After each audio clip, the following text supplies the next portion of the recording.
Debout Congolais, unis par le sang, unis dans l'effort pour l'indépendance. Ensemble, défendons la patrie et gagnons cette guerre insensée du M23, appuyée par l'armée rwandaise. Batela Ekolo, Bendele Koyate.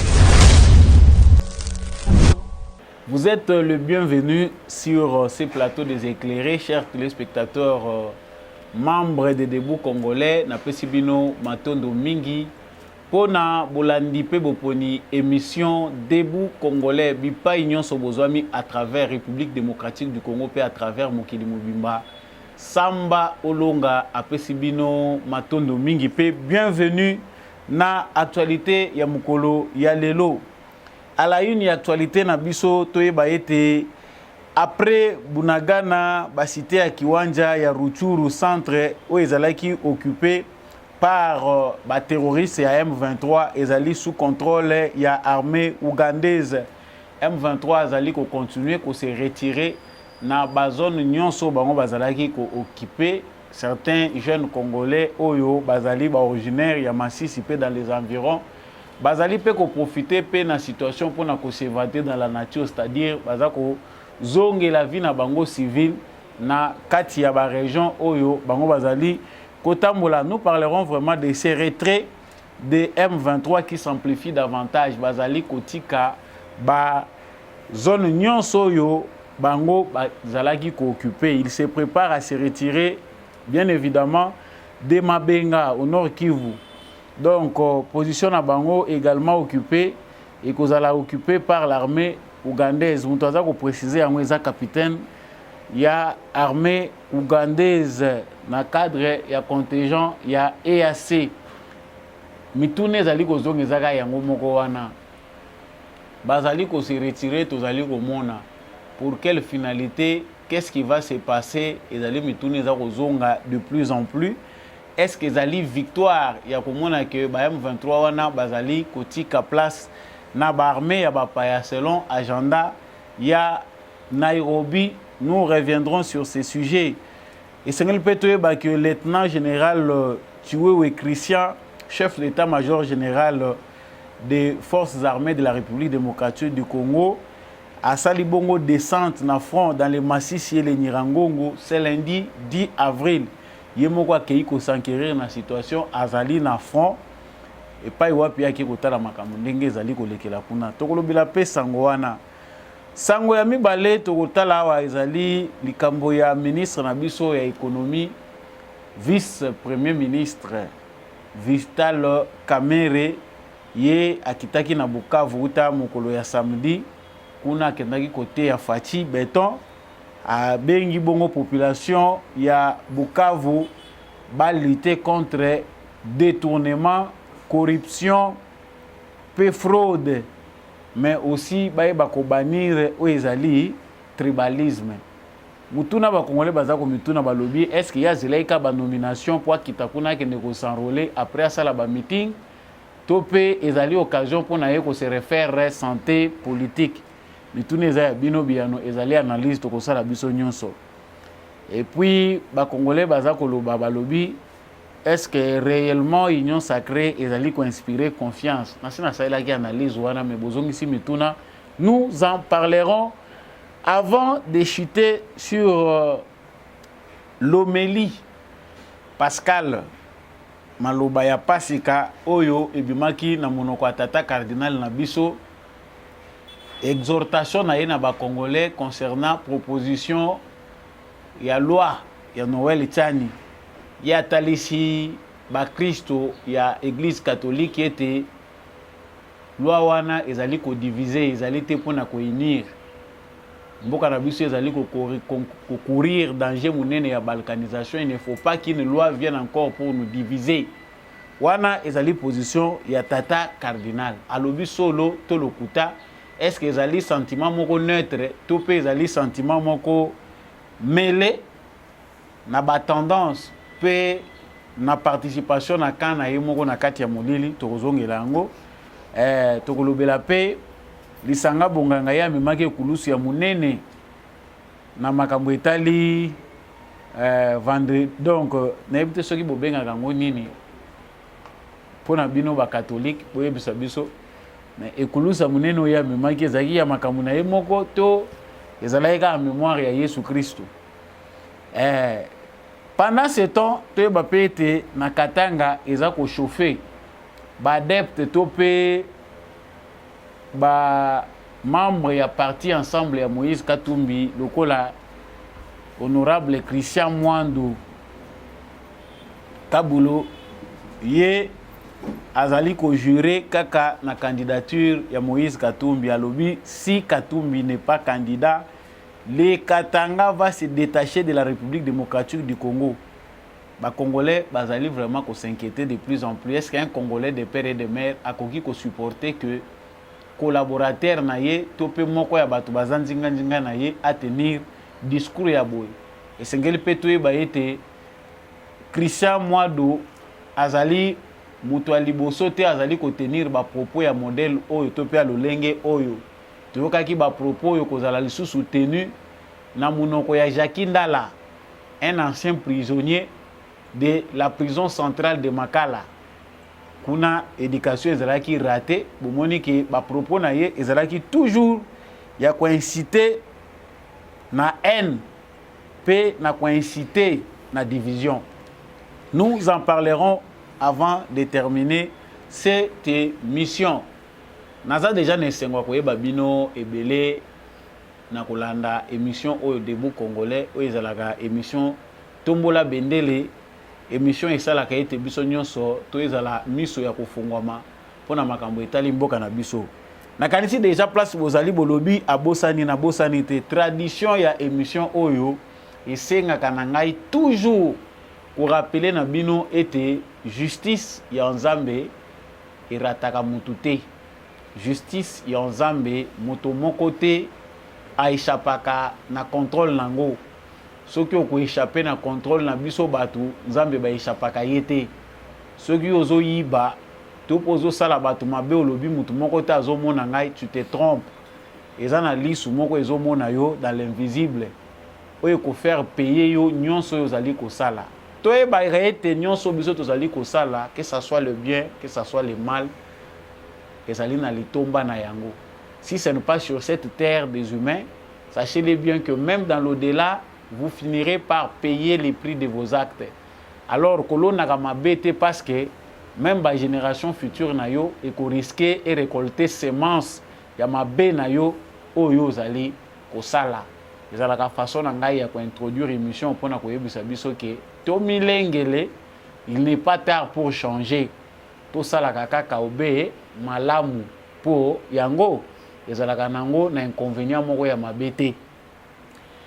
Merci mingi na yo muto rejoindre biso na émission Debout Congolais pour Nambala Liboso. Abonnez-vous pour devenir membre effectif de l'émission Debout Congolais. Surtout, partagez notre émission. N'hésitez pas de nous laisser votre commentaire depuis quel pays à travers le monde, depuis quelle ville, quelle province de la République démocratique du Congo vous nous rejoignez. Nazomona bino ebele ko se plan émission oyo bozali ko baksama. Vous nous informez, vous posez vos questions.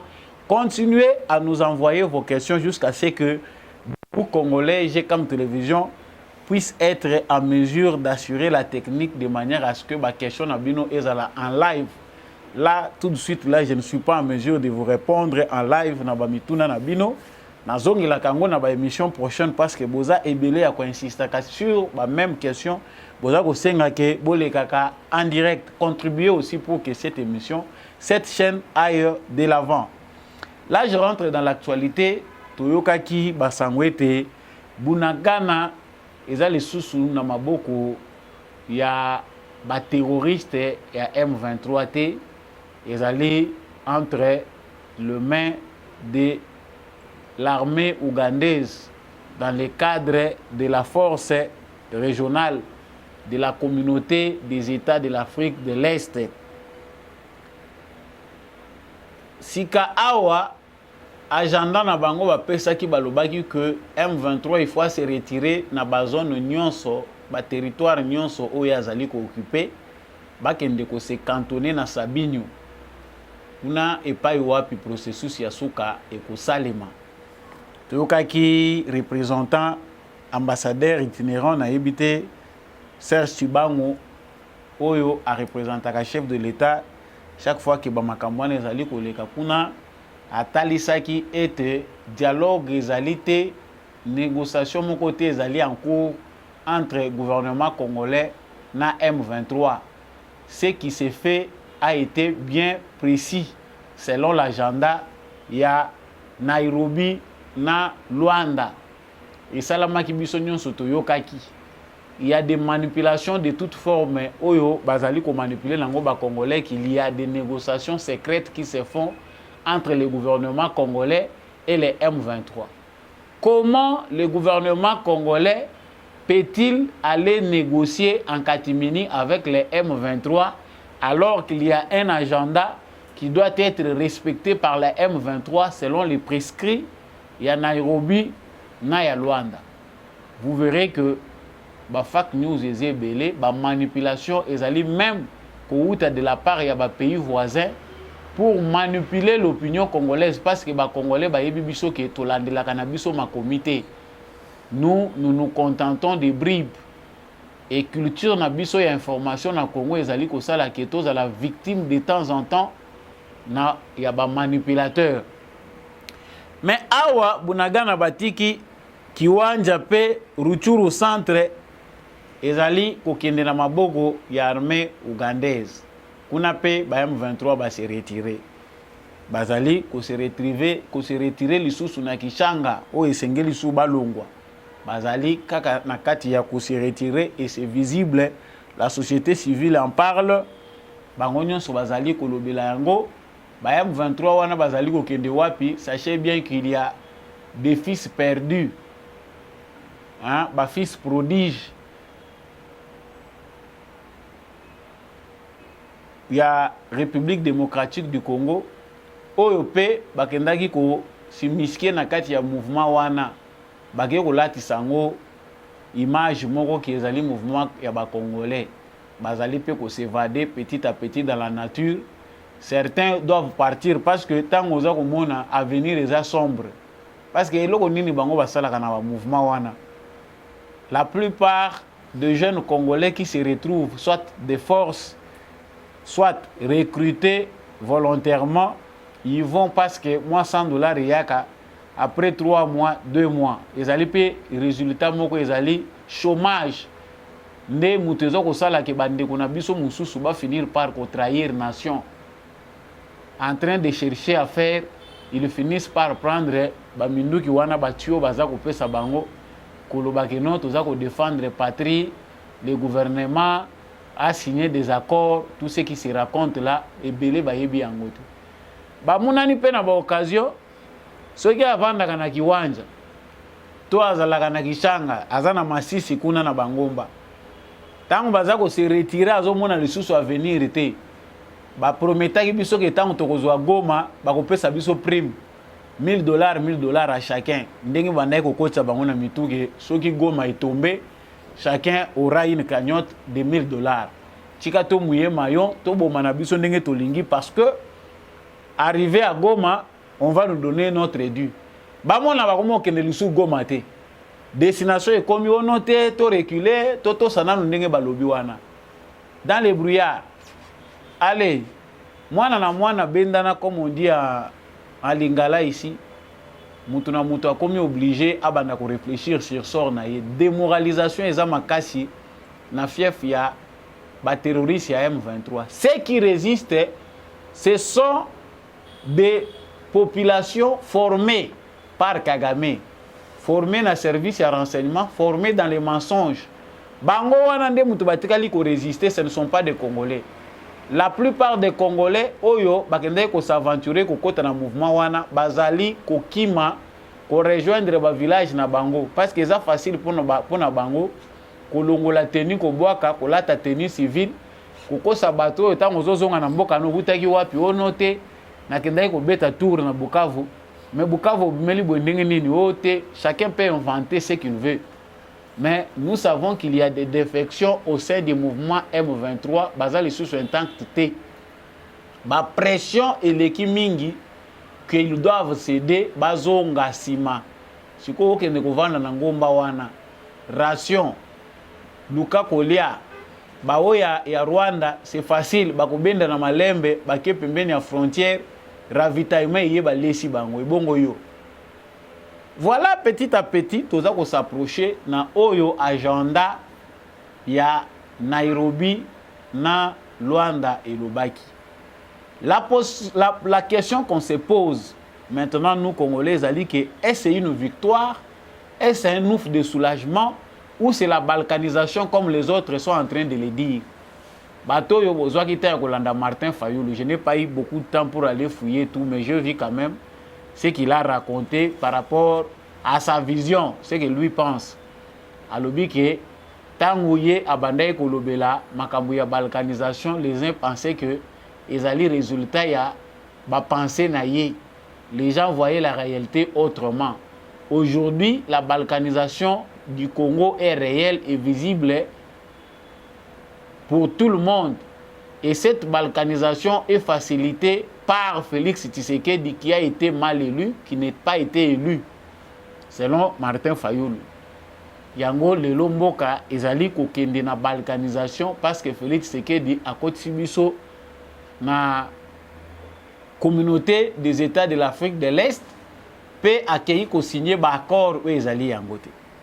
Chers frères congolais, à ce stade où nous sommes arrivés, to meka kosoko la mémoire na biso na ebité si pour les autres il faut tous mabanga ya malili to cha proche ya ba cerveau pour commencer à voir les comportements de tout un chacun. Il y a un camp des Congolais qui pensent que la balkanisation du Congo est effective et c'est Félix Tshisekedi qui est l'instigateur.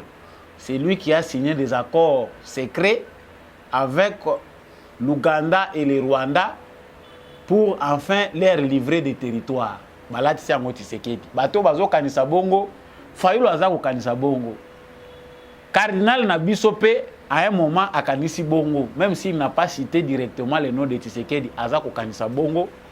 Les Moïse Katumbi et les autres pensent que Tshisekedi, c'est lui, l'individu, l'autorité suprême, c'est par lui que passe la balkanisation du Congo. Si quoi tozo kenena ko réalité kota la ba fait. Accord Tshisekedi a signé que zalaki sécrété. To éviter si les Ougandais et les Rwandais peuvent présenter ou bien ba opposants congolais oyo bazali koloba ke Tshisekedi a signé ki ba accord ba koki ko brandir biso accord oyo Tshisekedi a signé ki eza ko sala ke Congo ezala balkanisé. Chers frères congolais, nous devons comprendre qu'à un stade, il faut biso plutôt à la matin pour réfléchir biso moko. Donc, biso il faut comprendre en tant que Congolais comportement et bactères politiques na biso. Est-ce que ce sont des gens à conscience libre oyo bakoki orienté biso ou bien ce sont des gens oyo bazali utilisés pour nous manipuler? Fayoulou, pour ne citer que lui, a lobby que balkanisation yango eza na kati ya kosalema à travers la communauté des États de l'Afrique de l'Est, armée na bango et Kotiawa, c'est déjà une balkanisation. C'est facile, biso pe to mona yango, to vivre yango, si cela est effectif. Parce que biso ba Congolais, tozali na nature yake, omoni mutu ndenga lobi wana. Soki sikoyo, résultat ezali contraire au koyoka biso to bosani. Ah, ce n'est pas ce qu'il avait dit, ce sera peu de Congolais, nde mutu bakozala na temps ya kolandelango. Nous réfléchissons, je vous prends un exemple. Martin Fayoulou disait que c'est Kabila qui dirigeait le Congo.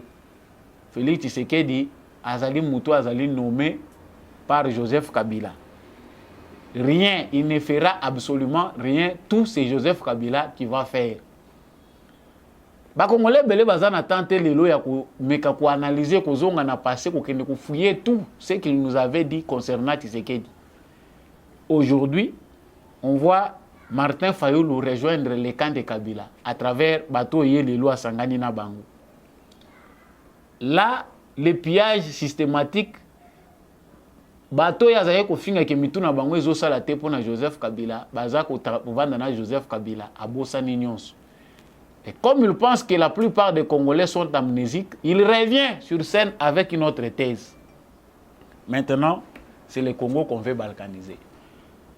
Chers frères congolais, chers téléspectateurs, Nazali Kotali Sabino, que pour ceux qui pensent que le Congo sera balkanisé à travers l'IAC, sur ce plateau, moi aussi, je vous lance un défi pour vous dire que c'est non, c'est faux. La procédure à travers laquelle Félix Tshisekedi et le gouvernement congolais ont accepté que la communauté, la force régionale de la communauté de l'État de l'Est entre ici, c'est une procédure à travers laquelle la communauté internationale nous a proposé une solution à laquelle on ne pouvait pas refuser.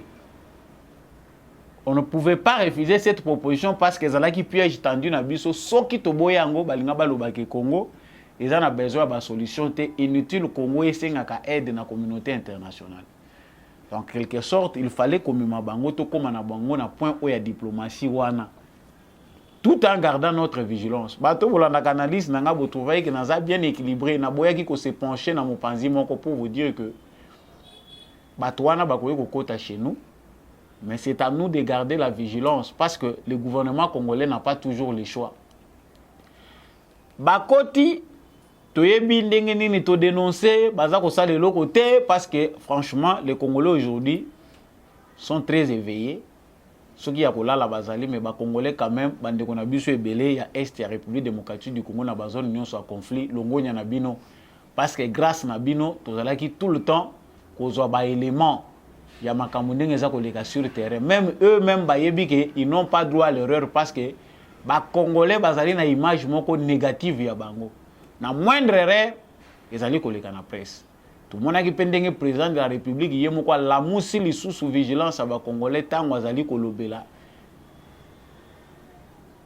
Représentant ya force kenyane atalisie oyo ezali frustration ba Congolais. Boye kolukela biso makambote. Il faut poser la claire vis-à-vis de nos Congolais. C'est-à-dire, même la manœuvre internationale qui visait à créer un chaos à travers la force régionale a été déviée grâce à la vigilance du peuple congolais et à la sagesse de Félix Tshisekedi. Bango bazelaki que tant que tozokende na kati, ba armée wana ezala transformer na piège moko oyo et ko abattre sur yé. Et il ne saura rien faire à Kolingakaka à négocier. Vous aurez vu que combat ou bundami na miso na biso, biso peut-être tozota la moka un aspect moko, mais tozota la aspect mususute.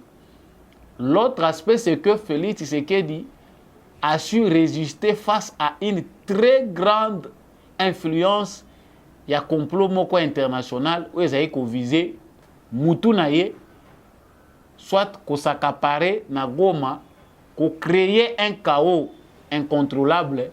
Après bango ba yé la biso ba solution na mode na bango parce que bolunga boyo ka wa Nations Unies abimi o bino bozolo bakuto Afrique de l'Est. Non, les plans mauvais étaient avec la France au niveau des Nations Unies. Nations Unies alinga ki asala résolution moko awa tango Goma elinga ki tomber résolution balinga baya nango.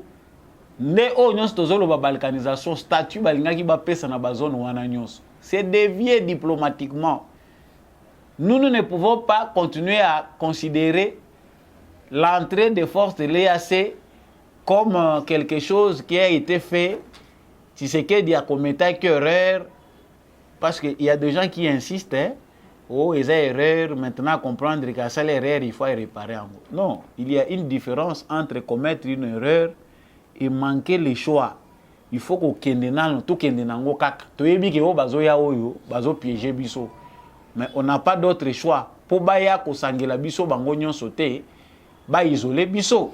Il faut tout kende na makanisi na bango tisuka. C'est simple de comprendre que de dire que Félix Tshisekedi a commis l'erreur de prendre le Congo, kokotisa Congo na kati ya EAC. Le fait que Congo eza na kati ya EAC éviter biso pe makambo ebele et permettre bisope to découvrir makambo ebele pe to zalana moi avance na makambo soki tokotaki te makambo ebele ezosalema na makambo ebele Kabila tika tonga toyeba yango te. Si Kagame est mal à l'aise, bazalaki bango moko na kati ya EAC.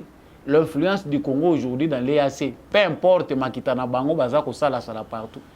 Ezali ko sala que tozala informé, pe tozala ya côté le tout moment. La conclusion ici par rapport à ce que je dis, zone tampon, balkanisation, non. Il faut tout réfléchir malamu comment on peut balkaniser un pays. Je pense qu'en allant de la définition de l'étymologie du mot balkanisation, que je n'ai pas le temps de vous faire découvrir ici, vous comprendrez que les alliés dans le sens où vous toujours réfléchir au Anati. Bango, bazana mission à Bango, les alliés, il y a qu'à pérenniser des ordres pour permettre aux multinationales, via le Rwanda et l'Ouganda, de continuer à exploiter les mines d'or, du coltan, des minerais non stratégiques au Bango bazana ngo besoin. Tout tourne autour de ça. La balkanisation, c'est un autre sujet avec un autre aspect. Mais à ce moment-là, Félix Tshisekedi vient déjà de remporter une victoire. Il est impossible, difficile, hein? Peut-être que c'est impossible, c'est exagéré, mais il est très difficile pour la communauté internationale. Na bateau nous sommes sur la complot. Il y a comme un schéma balkanisation à point haut aussi au commun. Et vous savez mati. Tout tika ko bakisa stress likolo ya ba sujet ebele tozana ngo tozo luka ko comprendre. Balobi bazo balkaniser Congo, balkanisation yango ese monani. Ba rebelle ya M23, ba terroriste connu même aux Nations Unies que bazali utilisé et par l'Ouganda et par le Rwanda. Suka oyo bango bagende ko sukela na Sabinyo. To moni yango agenda weza soutenir la communauté internationale. To beleli to tie pression. Problème question munene ezali awa ezali que place oyo bango bakokende ko se cantonner. Ba mata, ba kita, de FARDC vont contrôler ces zones là. Peu importe oyo parce que biso tozali eza facile pour na biso ko tia matoi na o ba rebelle baza ko loba na o bango baza ko loba. Qui coupe sa confiance dans Félix Tshisekedi na gouvernement na. Vous verrez que ce n'est pas toujours évident. Les Congolais sont très sensibles à écouter ce qu'ils disent. C'est de l'EAC, Oyo ba rebelle, bazako loba, que Koyoka Oyo, Félix Tshisekedi azako loba. Alors, à qui faire confiance? Si vous faites confiance à Paul Kagame ou à Museveni, tant mieux pour vous. Kende na logique wana tina suka oye bango, comment et kende aussi les lives. Donc, pour finir ces points par rapport à M23 dans certaines zones, il faut que toutes les choses ne se disent pas comme ça. Ce qui n'a pas bitando mususu, boza komonango que bazolo belango facilement. Moi, je vous dis que le Congo aussi se prépare. Biso toza surpris te to vandi non, bango baza ko ya ko occuper, baza combien? Pour tout le monde qui est dans une aventure. Parce que M23 baza ko tika bazone wana babundi bitumbate. Bao wana baye ko bakisama, baye balobi et puis au moins peut que non M23 va se retirer, bango va récupérer bazone wana. C'est leur entente. Parce que moi je peux mettre de côté dans lobby que tokoyi ko tia de côté to lobby que supposons que bakoye ko sala ka que armée ougandaise aya na été. Les mêmes gestes au moni M23 ndenge baza ko se retirer wana. C'est le même ordre devait leur être donné kokoye ko pesa bango ordre wana. Bobi mape bakei ko se cantonner kuna parce que to moni babundi bitumbate. C'est dans ce cadre-là de vigilance que notre armée travaille. Tomoni, je chef d'état-major, à qui sur le terrain, il y a beaucoup à faire chez nous, à terme d'organisation. La diplomatie, dans le émission Oyo, laissons la diplomatie à Félix Tshisekedi.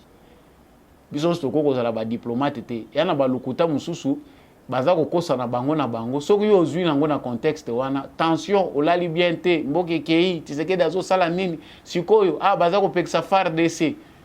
Dans certaines choses, il faut observer. Savoir rôle nini yo et sengeli au jouer en tant que Congolais. Nous, on nous a appelés à la vigilance, au soutien à notre armée.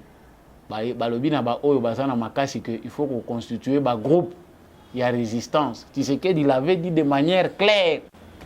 Aujourd'hui, nos résistants bazali ko sala contrepoids Si notre armée obéit à la logique de la diplomatie, ndenge président Azali Koumemela Bango, les résistants, eux, n'ont pas le temps d'obéir à ça. Ba groupe ya ba autodéfense, bisika ba moni munguna zako kima, allez, kamataye. C'est ça. Si tous les Congolais comprennent être unis, peu importe nos divergences, manœuvre nyonso bozo benga o balingi ba balkaniser biso ba ko balkaniser mboka wana na bato bazana kati kuna wana. Donc à Bunagana les Congolais qui sont là-bas baye allez EAC a tié drapeau na ye à lobby à partir d'aujourd'hui beaucoup de pays mususu. Mais réfléchissons quand même. Les Congolais seuls peuvent dire maintenant il faut qu'on balkanise le Congo. Aucun Congolais d'origine n'a accepté, ne peut accepter que ba balkaniser le Congo. Soko yogi mutaza ko lobake soki mboka mpe ba kabola ko eleki munene. Tala yi malamu landela ba origine na yi. Vous trouvez que doute ezali. Doute soki eza kota tata te eza côté ya maman. Landela yi malamu vous comprendre. La plupart des gens qui ont soutenu la balkanisation de ces pays, ba origine na bango pour la plupart, eza douteuse. Donc soutenons notre armée et faisons aussi confiance à notre président de la République. C'est plus mieux que Koyoka sans langage à la fois. Pendant ce temps, ces adeptes, Bazabengakaye Mwalimu, Vital Kamerhe, Denge Bozomona Ngowana, Nabilili, Asali meeting naye, en tout cas, Azako prêcher Pasteur Fachi, le visionnaire, l'homme de Dieu. Il a appelé la population à lutter contre les détournements, la fraude, mais aussi à bannir le tribalisme. Détournement, fraude, mais c'est son identité. Quand il nous dit de ne pas détourner, c'est à lui de nous montrer l'exemple. Mais vous allez quand même, moi, déjà, à la Kisibino, quand même, que il y a un bon départ cette fois-ci, l'IGF était à sa côté. IGF Bazotambola Naye, à ses côtés, il y a l'IGF. Il montre maintenant que nous, tous Congolais, il faut toute la mentalité à Sika. En tout cas, c'est un bon prédicateur.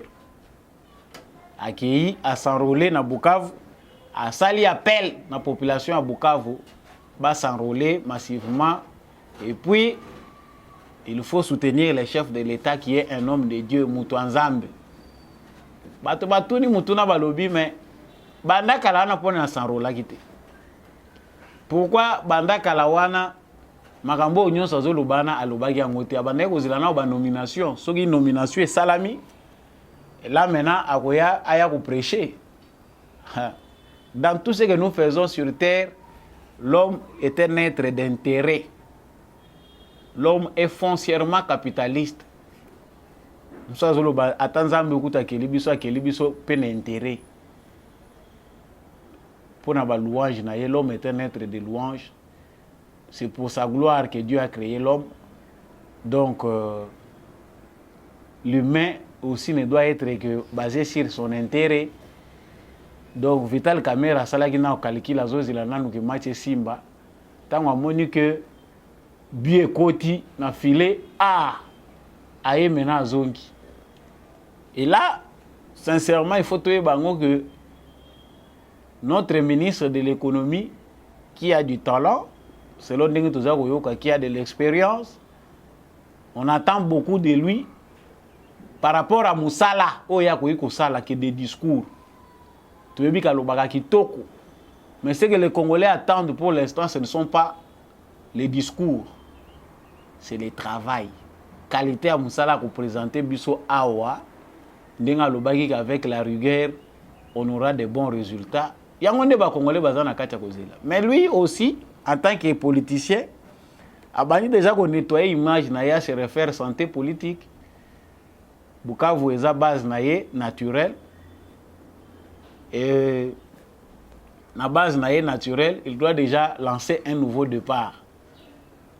Image Nangé Bebaki n'a profité déjà, n'a banda déjà ko bongisa, ko effacer la tache noire au réseau d'Iembelangaï. Tous les canaux ont un lavage, 5 minutes à sec, et puis voilà, l'habit est blanc. Donc, Vital Kamerhe, ministre de l'économie, s'est refait une santé politique. Nous, on n'est pas concernés dans tout ça.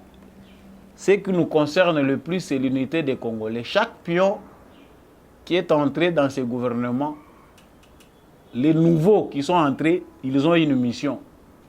Félix Tshisekedi a sa vision des choses, les Congolais aussi voient les choses à leur manière. Ce que les Congolais voient, c'est aussi leurs intérêts. Les Congolais, ils ont la cherté à vie, désordre sur le plan économique. Les Congolais, ils ont la katia komona. Les Congolais, ils ont le résultat. Donc, Vital Kamerhe, défi bazako zelanayo ezali na gouvernance au lobby pe mingi ba pesio ministère yangwana okokisa affaire tozo kota sikoyo awa ezali likambo toza ko bandela campagne oyo ezaya makambo tumona nano intimidation te ata chombe asala oyo toza komona te parce que le Katanga était un État pendant 2 à 3 ans, près de 3 ans, avec leur monnaie. Mais parce que le Congo est destiné à être ce qu'il est, un et indivisible, Katanga ezonga na kati ya Congo. Awa Christian Mwadou Simba aza ko juré kaka na candidature ya Katumbi. Alobi Moïse Katumbi si aza candidate Katanga ekozala à part. Na sepeli toke na na maloba na ye po bakomi ko prêcher biso balobio diffamation. Buno moko boyo kaye et puis on revient.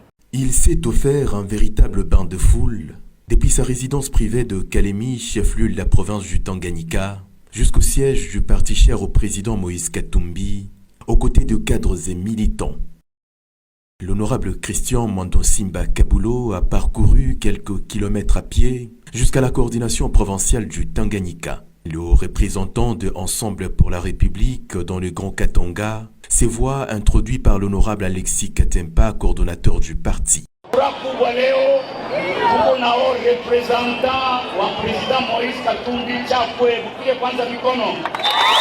Devant les membres de sa famille politique et pris par le sens d'écoute, Christian Mwandosimba Kabulo scande d'abord le slogan du parti avant de passer au peigne fin le question des leurs. On est fort ensemble, on est grand ensemble et on gagnera ensemble, ensemble, ensemble. Délivre-toi, Libane, Michouke, Moïse Katumbi. La dégradation de la situation socio-économique et sécuritaire, les points clés de son message. Mambo aibadiriki. Mateso iko paka naziki. Yabuma kila kitu. Insécurité tusiseme. Batu wanauliwa mchana na usiku. Vita mumungini inayana. Sans y aller par le dos de la cuillère, l'honorable Christian Mwandosimba Kabulo a déclenché l'alarme sur les éventuelles conséquences de la probable adoption de la loi dite Tchani, tout en exigeant la recomposition du bureau de la Commission électorale nationale indépendante. Inapashwa bureau ya CENI baitoshe bafanye bureau ingine na kule baopozana nako bakatuma badelege babo vya kuchungulia. Na kuambia chef de l'État yenjo anakuwa garant de l'unité nationale et des institutions. Attention à loi Tchani. Profitant de son séjour à Kalemi, chef-lieu de la province du Tanganyika, le haut représentant du président Moïse Katumbi a clôturé la conférence de fédéraux et communiqué les nouvelles lignes des conduites du parti. Voilà, vous venez d'écouter Mouto Azolo Bawana za honorable, ex-ministre et plan. tango ayaki na ministère alobaki bongo te wana pe proposition de loi ya Noël Tchani déjà ezalaki koexister mais là lui il était ministre. On ne l'a pas vu démissionner d'abord au départ là pour le voilà déjà à cause de cette proposition je quitte. Non non. Il a dit que non, n'a pas quitté Karate Katumbi. Lui, c'est Katumbi au moins. Il est à Kangamika Kana Katumbi de cœur avec lui. Si quoi est choqué awa, pour aussi te le beli mingi makambo to continuer ko le belango. Christian Mwado Simba nous dit que Soki Katumbi aza candidaté Katanga et qu'on s'est détaché dans la RDC. C'est-à-dire, ici on veut nous faire comprendre que Moïse Katumbi c'est le candidat du Katanga. Na ebité soki élection na Congo ezali na suffrage universel indirect. Na ebité si Katumbi c'est le grand électeur du Katanga. Nazape koyeba kakati. Est-ce que Katanga mutu délégué Katumbi a comme un politicien ou bien a comme un candidat président? Est-ce que Moïse Katumbi a consulté les Katangais pour côté la politique? Par quel droit candidature ya Moïse Katumbi ils ont comme candidature ya ba Katangais nyonso? Comment on peut imposer aux Katangais la candidature de Katumbi? C'est-à-dire il est le rôle de candidat à Katangais. C'est-à-dire lui, il est le président de Katangais. Ou il sera le président de Katangais. Chers frères congolais, na kokende musika te na banalise nanga. Dans les dires de Mwado Simba, je vous ai parlé l'autre fois aussi, na maloba oyebimaki na munoko, il y a Jackie Ndala, ex-prisonnier à Makala, pour toujours des propos qui sont presque similaires. Jackie Ndala lobby, ceux qui Congo et Kokabwana, Katanga et Komaïta, ba Congo pe ba kena we bango bandu ndwekei kasai kei tokondi mango. C'est-à-dire après concertation, après ba réunion stratégique na parti na bango ensemble ya Katumbi, ba yokani était la seule façon pour nous de faire pression pour loi oyo ezali na tendance ya ko éliminer candidat na biso, c'est de parler de succession. Mais bato yo ba bundaka kutu bazaka makasi ko leka bino bazaye ko briller na succession bazana sa mabele bakufi.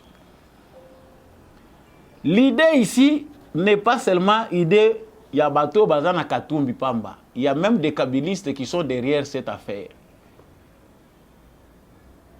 Ramazani Shadari na Kindu azoe bisa batu ya Kindu que il faut biso pe batu ya Kindu toza la pena mutu na biso moko.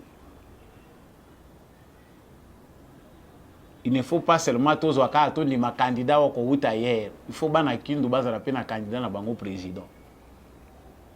C'est-à-dire dans leur esprit, penser au bango bakomi nango pour résister sur la scène politique et aller diviser, agiter corde tribale et la lokola moyen na bango ya ko résister pour batika dans la scène politique.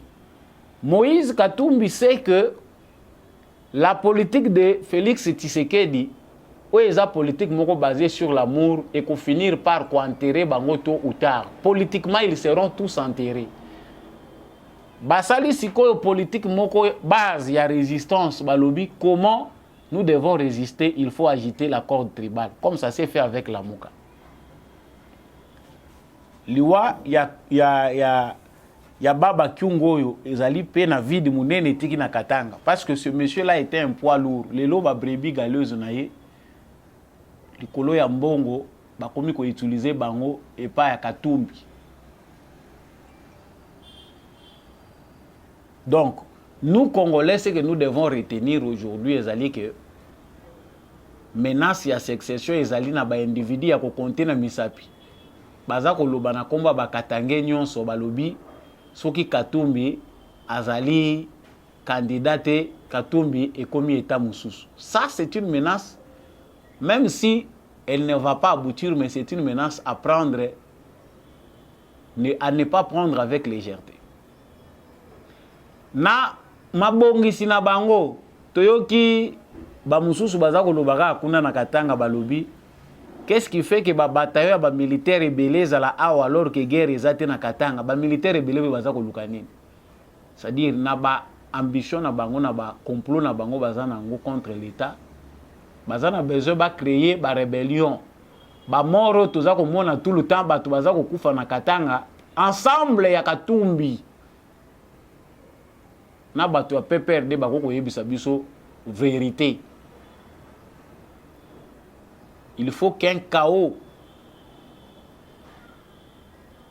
soit créé na Katanga pour bango ba arriver na ba fin na bango.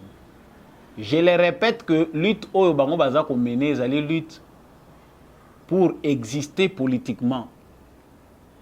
Politique ya Félix Tshisekedi amemi yango tellement likolo makasi ki eza na bato musu ba ko disparaître to komi ko tuna kenda wapi tozo yebate. Ba musu déjà ba disparaître, biso ne tozo se rendre compte te. Ils n'ont plus le temps de parler politique parce que même Sony est comme ils ont petit à petit dans le dictionnaire. Bisot aussi to lobby.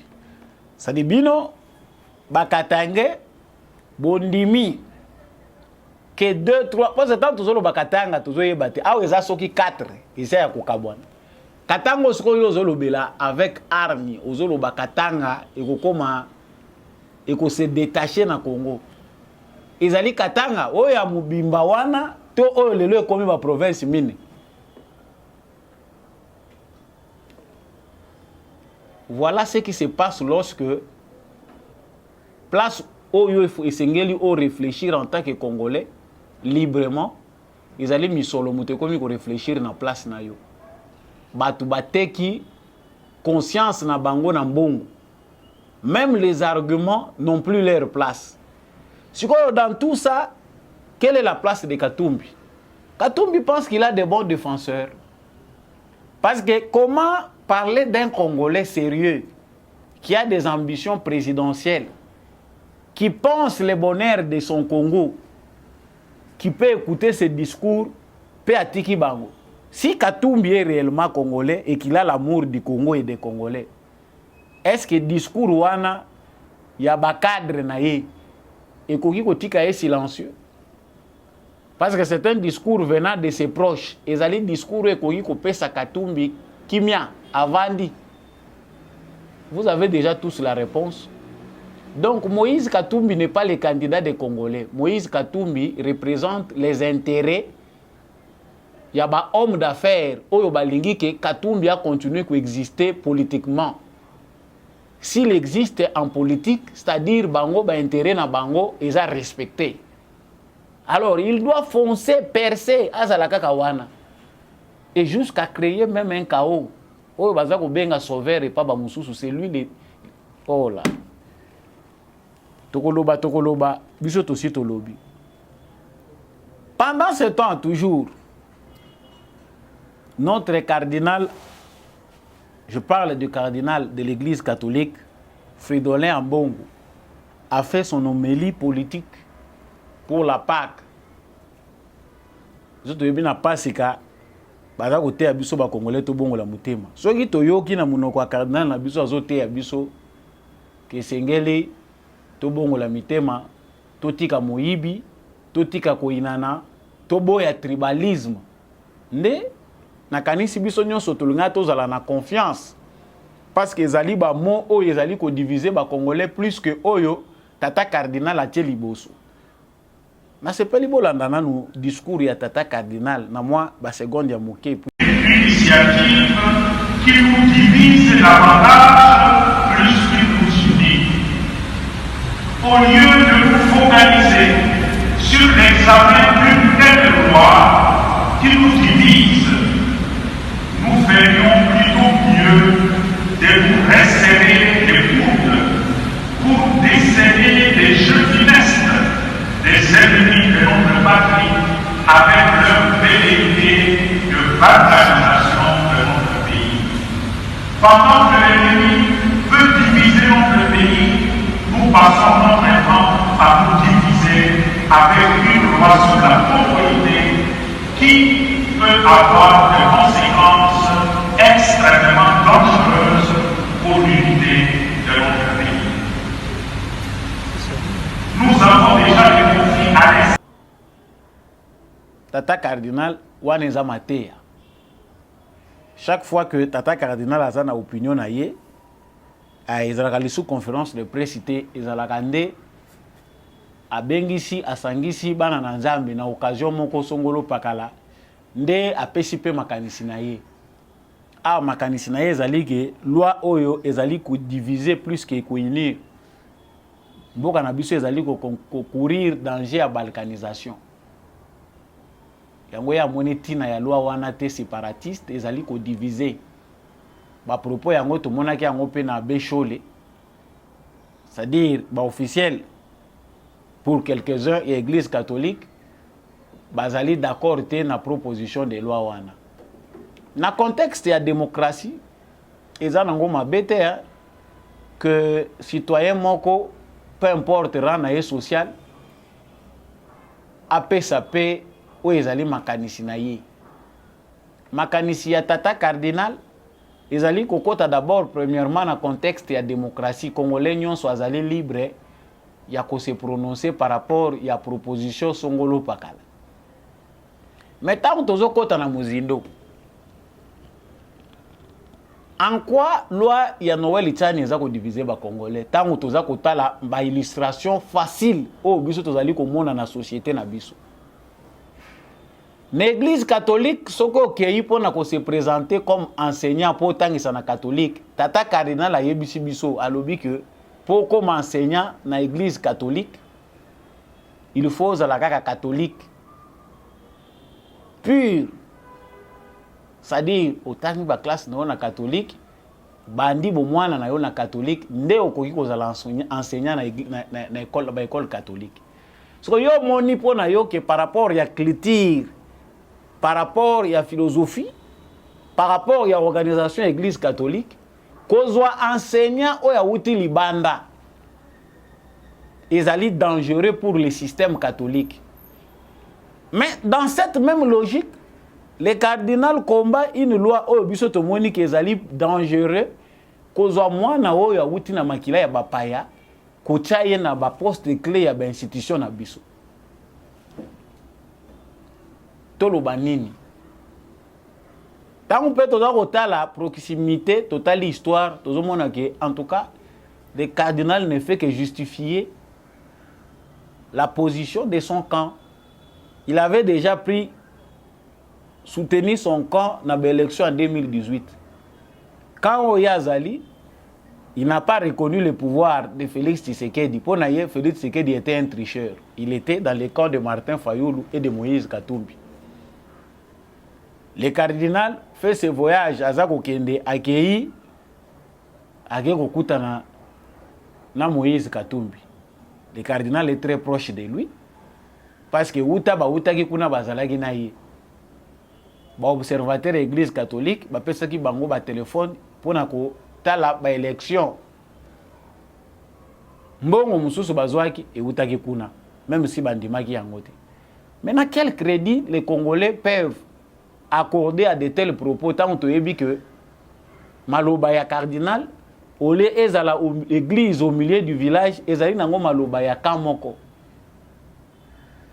ilo konga naza ko regretter ezali ba classe oyo ngai na lekisi epa ya ba catholique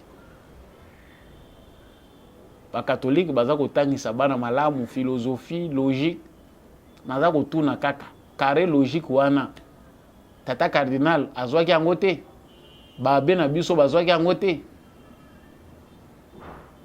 ya koyeba ke ba prémisse nyonso négative epesaka conclusion moko affirmative. Des prémices affirmatives donnent une conclusion négative. Ye azwaki yango te eza pasi mingi pona biso ba congolais parce que na stade oyo tokomi soki otikali en tout cas moyen ko benda yo ezate tokomi na phase oyo ba vrai Quand nous avons vrai Congolais, c'est que nous avons chassé les Congolais Moussouté. Il y a des gens qui ne sont pas 100% Congolais, mais qui comprennent la situation mieux que les autres Congolais qui sont des pères et des mères. Oh, bazana bango na temps ya la lecture et histoire te. Bazana bango na capacité d'analyse te. Bazo réfléchir place ka libumu na bango esuki. Merci à nos compatriotes là. Oyo boza bokomi adopté congolais mais bozo trouver que non en tout cas c'est mieux Congo et adopter nango loi wana. Bokomi tout na tate pour nini loi wana na sans suite. Balongola kiango. Pourquoi ils n'ont pas préféré mettre ça? Écarta qui ont pour alors qu'à l'époque de Mobutu tozaki nango. Église des âmes mon côté cher congolais. Le Congo est un pays laïque. Kimbangi se peut azali pe na temps ya kopesa sa opinion na yeto zo la paix. Tata simo kimbangu église kimbangiste apesa pe opinion na ye. Tozo la paix ba confession na biso religieuse. Bato l'église de réveil, ba pesa pe opinion na bango par rapport à loi Tchani. Église catholique eza celle te na veto ya kopesa opinion na bango pour ba congolais nyonso balanda. Que les églises oyo baza ba musulmans, ba confession religieuse mususu ba ya pe ba pesa na ba ATP bo pesa pe ya bino. Voilà la laïcité. En tout cas, moi, j'attends beaucoup la réaction. Il y a l'église kimbangiste. Bon, ça peut abino pe position parce que ça commence à devenir dangereux. Et ça, na bateau, bazo quand ça va, on va monopole ya maloba. Ba congolais musu ba koko lobate. Kaka uta bo bandaka mais et loko moko tata cardinal azako yebate azaki Félix Tshisekedi a déjà fait recours à l'histoire. Pas sûr tozali ko mona église catholique azali à la base nango.